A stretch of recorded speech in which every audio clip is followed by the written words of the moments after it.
In these lectures, we're going to show how to create equations using global variables. So first we're going to create global variables, and then we're going to create equations, and then we're going to use those global variables and equations on the sketch. So let's go here to the tools, and here we have equations. Let's click here.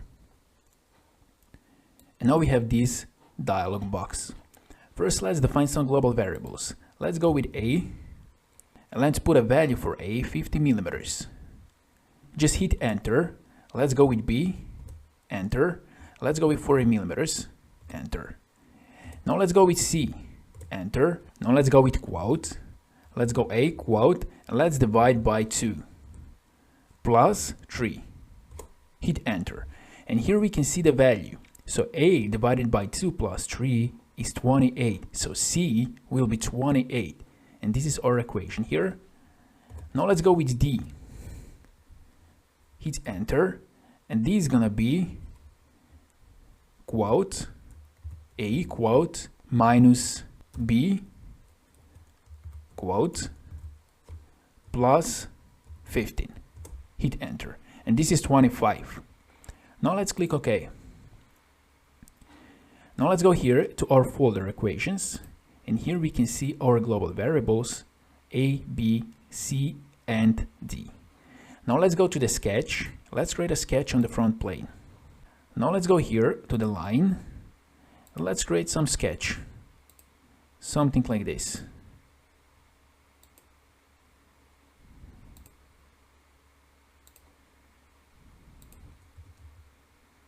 And now let's go here to the smart dimension. Let's make this dimension like this. And now let's go equal. Now let's go to global variables. And here we can choose global variable A, B, C, or D. Let's go with A. And let's hit enter. And now here we can see the sign of the global variable. Let's click OK. And here is the symbol of our global variable A. Now let's make dimension of this line. Let's go equal, global variable, and let's go with C. Let's click OK. Now let's go to this dimension. Let's go with equal, global variable, and let's go with D, like this, and OK.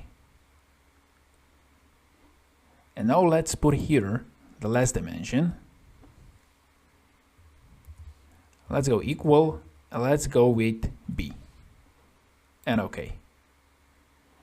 And now our sketch is fully defined, and we can see the symbol of the equation here. And now if we want to change our global variables, we can go here to equation folder, right click, manage equations, and we can change A, for example, to 60. We can change B to 35. We can even change the equation here. Let's go plus 5. And let's go minus 5 and hit enter. So now we changed our global variables and equations. Let's click OK. And you can see that they're automatically changed here. Let's go to the sketch, and we can see here is 60, 35, 20, and 35. Now let's go to the features, and let's extrude this sketch. Extruded Boss base. So here we have a depth, and by the default we have a depth A. We can change this, for example, to 20, 30, or some other value as well. And we can choose a global variable for depth. Let's go with A. Let's click OK. And now we can see here the sign of the global variable, and now we have a depth 60 millimeters. Now if we go to equations, manage equations, and we change the depth, for example, to 100 millimeters. Let's click OK. Those changes are automatically applied to our sketch and model. So this is how you can define global variables and equations in SOLIDWORKS, how you can modify them, and how you can apply them to the models and sketches.